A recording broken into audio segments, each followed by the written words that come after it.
गुरु भगवान के शुक्राने, गुरु भगवान को नमन है। निश्चय रखिए आपको सफलता मिलेगी। कल एक सज्जन कह रहे थे, हम बहुत वर्षों से प्रयत्न कर रहे हैं कि हमारे जीवन में अमुक अमुक दोष दूर हो जाए, पर कह रहे थे वो दूर होते ही नहीं, घूम फिर कर आ जाते हैं। फिर उन्होंने ये भी कहा, कभी कभी ऐसा लगता है कि बाल्यकाल अवस्था में जैसा स्वभाव बन जाता है वह छूटता नहीं। क्या कहते हैं, दोष छूटते या नहीं? स्वभाव निकल निकल कर आता है। हमारे में जो दोष हैं वो कम होते हैं या नहीं होते हैं? टाइम लगता है। इधर ये लगता है कि जैसे एक मन में एक बात तो आती है, जैसे हमें जवाब देने की आदत है फटाफट, तो मन में बात तो आएगी, पर अगर आप उसे सह जाएं तो रुक जाए। हमें दोष देखने की आदत है, तो दोष दिख तो जाएंगे, पर अगर हम उसको सह जाएं कि नहीं छोड़ो, सब भगवान की लीला चल रही है, सबका अपना अपना स्वभाव है, क्या करना है, छोड़ो, जाने दो, फॉरगिव एंड फॉरगेट, तो आपका मन वहाँ से हट जाएगा। थोड़ा दम लगाना पड़ेगा।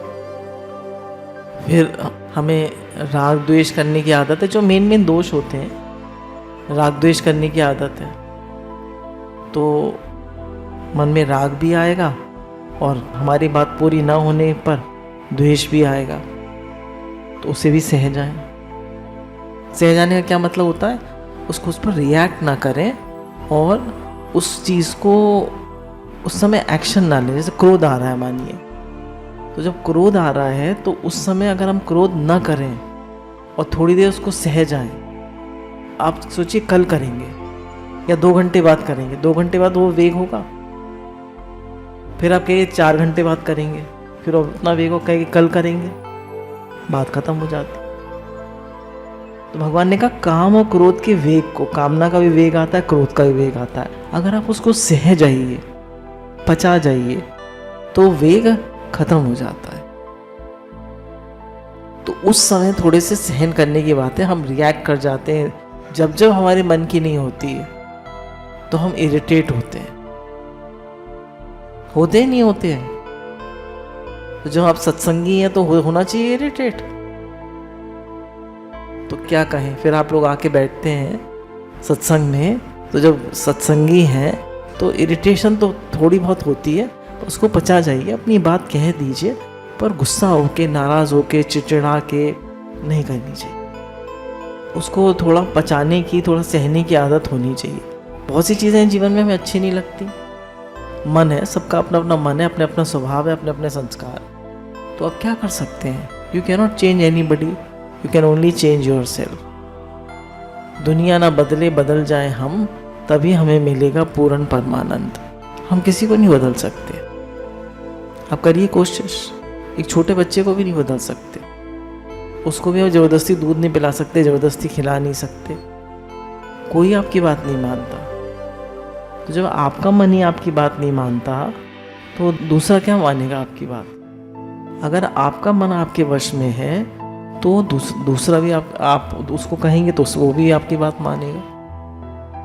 अगर मेरा मन मेरे वश में है तो अगर मैं किसी दूसरे से कहूँगी तो वो भी बात मानेगा, और मेरा मन ही मेरे वश में नहीं है तो फिर कोई नहीं मानेगा मेरी बात। तो हम अपने मन को वश करें और अपने काम और क्रोध पर और अपने दोषों पे विजय प्राप्त करें। विजय क्या प्राप्त कर सकते हैं? भगवान ही दोष कर सकते हैं। हमारे में तो सामर्थ्य है नहीं अपने दोषों को दूर करने की। तो भगवान से प्रार्थना करें, भगवान आपकी शक्ति से, आपकी सामर्थ्य से ही ये दूर हो सकते हैं, हमारे में कोई सामर्थ्य नहीं। तो देखो, मनुष्य अपने साथ एक स्वभाव लेकर आता है। ये बात तो सही है कि बड़ यानी वट वृक्ष का एक स्वभाव होता है, पीपल का एक स्वभाव होता है, अंगूर का एक स्वभाव होता है, करेले का एक स्वभाव होता है, परंतु सिंचाई द्वारा, खाद के द्वारा, छटाई के द्वारा, मिश्रण के द्वारा उसमें अनेक प्रकार के परिवर्तन किए जाते हैं। जैसे आजकल हाइब्रिड कर दिया जाता है चीज़ों को। पहले पपीता कैसा आता था? पीला, कैसा हो गया? ऑरेंज। तरबूज के साथ उसको हाइब्रिड कर दिया, या तो नई वेराइटीज़ डेवलप कर लेते हैं, चीज़ें हाइब्रिड कर देते हैं, तो उनका रंग रूप, उनका टेस्ट, उनका स्वभाव काफ़ी बदल जाता है। हमारे एक मित्र ने एक आम का पेड़ लगाया, धनी आदमी है, उसको वे दूध से सींचते रहे। यह अब से कोई 30-40 वर्ष पहले की बात है। 10 वर्ष तक लगातार आम का पेड़ दूध से सींचा गया। इससे उसमें जो फल आए उनमें दूध का स्वाद आया था। जो उनमें फल आए, आम आए, उसमें दूध का टेस्ट आता है। आम में कभी दूध का टेस्ट आता है? वह पेड़ आम के बीज से लगाया गया था, परंतु उसके फल में स्वाद आता था आम का और दूध दोनों के मिश्रित। कभी कभी वे मेरे लिए भेजा भी करते थे, मैंने वे आम खाया है। इसका अर्थ है ये है कि यदि हम कायदे से जीवन में छटाई करें, खाद दें, सिंचाई करें, सद्गुणों का मिश्रण करें, तो हमारे जीवन में परिवर्तन हो सकता है। हम सबका एक स्वभाव तो है, पर अगर हम अपनी कटाई छटाई, गुरु भी कटाई छटाई करते हैं, गुरु भी डांटते हैं, गुरु भी बताते हैं, और जब हम जप करने लगते हैं तो हमें अपने सारे दोष दिखने लगते हैं, खूब दोष दिखने लगते हैं। जो हमारे अंदर एक एग्रेसिव बिहेवियर होता है, क्रोध करने की नेचर होती है, जितनी बातें होती हैं दोष देखने की होती है, अपने को दीनहीन समझने का स्वभाव होता है, आई एम नॉट लव्ड, ये फीलिंग होती है। कह रहे ये सब अपनी कमियों से ऊपर उठिए। क्यों? जब भगवान है, परमात्मा है, गुरु हैं, और गुरु कह रहे हैं तुम स्वयं प्रेम का सागर हो, तो why I am not loved. आप भगवान से प्रेम डेवलप करिए, भगवान से प्रेम बढ़ाइए, भगवान के लिए रोइए, भगवान को पुकारिए। भगवान तो हर समय आपके लिए तैयार, बाहें फैलाए। हम उनसे प्रेम बढ़ाएं तो जितनी भी हमारी नेगेटिव फीलिंग्स हैं हम उनसे ऊपर उठें। ये जो मन में निराशा आती है कि हमारे स्वभाव में परिवर्तन नहीं हो सकता, ये एक साधक के लिए उचित नहीं है। साधक के मन में हमेशा ये होना चाहिए कि या तो हम अपने लक्ष्य को प्राप्त करेंगे अथवा इसी काम में लगे लगे मन मिटेंगे। हमें है ऐसा निश्चय कि हम इसी जीवन में कृष्ण प्रेम को प्राप्त करेंगे, करके रहेंगे, या लगे लगे इसी में मर जाएंगे। करके रहेंगे। चलिए, एक ने तो कहा, गुरु भगवान तो पूरी मेहनत कर ही रहे हैं।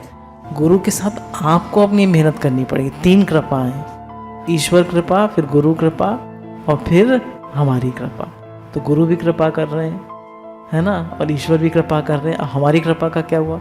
अब गुरु कराएंगे। टीचर भी, बच्चा भी कहे कि टीचर नंबर दिलाएगी, टीचर कैसे दिलाएगी बताइए, है ना। तो गुरु कराएंगे नहीं, हाँ, हम गुरु की कृपा से, ऐसे कह सकते हैं, गुरु की कृपा से हमारा पूरा एफर्ट रहेगा, और उनकी कृपा से वो, मतलब उनकी कृपा से, उनकी शक्ति से आप करा लेंगे। ये मत कहिए गुरु कराएंगे, क्योंकि फिर तो सभी को गुरु करा देंगे। अगर गुरु कराएंगे तो फिर तो सभी को करा देंगे, पर उसकी अपनी शक्ति भी है ना, अपनी मेहनत भी है। यह जो साधन में निराशा तो उदासीनता आती है, ये मन की निर्बलता है। यही तो हमें गीता सिखाती है, केवलव्यम मां सम गमः पार्थ, भगवद गीता 2:3। आप हृदय की दुर्बलता को अपना स्वभाव, अपना स्वरूप न मान बैठे। योग वशिष्ठ का कहना है, हाथ से हाथ दबाकर, दांत से दांत पीसकर आप अपने साधन में लगिए, आपको सफलता मिलेगी। कह रहे हैं ऐसे पूरी जोर लगा के कौन भजन करता है? चलिए, तो एक ने तो कह दिया पूरी जोर लगा के भजन करते हैं, पूरी मेहनत से, एक टाइम भी वेस्ट नहीं करते हैं। और कौन करता है भजन? चलिए, वेरी गुड, ये भी करती हैं भजन। अगर हम अपने भजन से सेटिस्फाइड हैं कि हम पूरी लगन से अपना भजन करते हैं, एक भी मिनट वेस्ट नहीं करते, वेरी गुड, हम आपको 100 में से 100 देते हैं। पर अभी हमको लगता है नहीं, हम और मेहनत कर सकते हैं, और एक भी मिनट वेस्ट ना हो, तो फिर बात है। और ये सोचिए, मन नहीं लग रहा, हमारा जब मन नहीं लग रहा, मन कुछ नहीं होता। हमारे डिक्शनरी में मन नाम की कोई चीज़ नहीं है। करना है तो करना है, मन लग रहा है नहीं लग रहा है, जबकि हमारी जो नियम है, निष्ठा है, वो करना है तो करना है। समझ रहे? मन कुछ नहीं होता है। मन, जब आप सत्संग की क्लास में आ गए तो मन नाम की कोई चीज़ है ही नहीं, कोई काम करना है तो करना है। आज खाने का मन नहीं कर रहा तो नहीं खाएंगे, थोड़ा तो खा ही लेंगे। तो मन को मत लाइए, भजन करना है तो करना है, चाहे बेमन से करिए। बेमन से खाना बनाते हैं तो बन जाता है, नहीं बन जाता है। बेमन से खाते हैं तो खा लेते हैं, नहीं खा लेते हैं, खा ही लेते हैं, सब कुछ हो ही जाता है। तो बेमन से ही भजन कर लीजिए, नियम तो मत तोड़िए। नियम नहीं टूटना चाहिए, नियम पालन करने से आपका प्रेम बढ़ता है, आपकी निष्ठा पक्की होती है।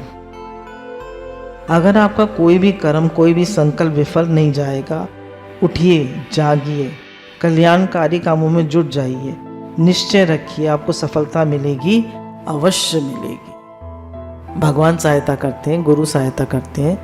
आप निश्चय से लगिए, मुझे अपना स्वभाव सुधारना है, मुझे अपनी नेचर बदलनी है, मुझे अपने जीवन को बदलना है, मुझे अपने जीवन को उन्नत बनाना है।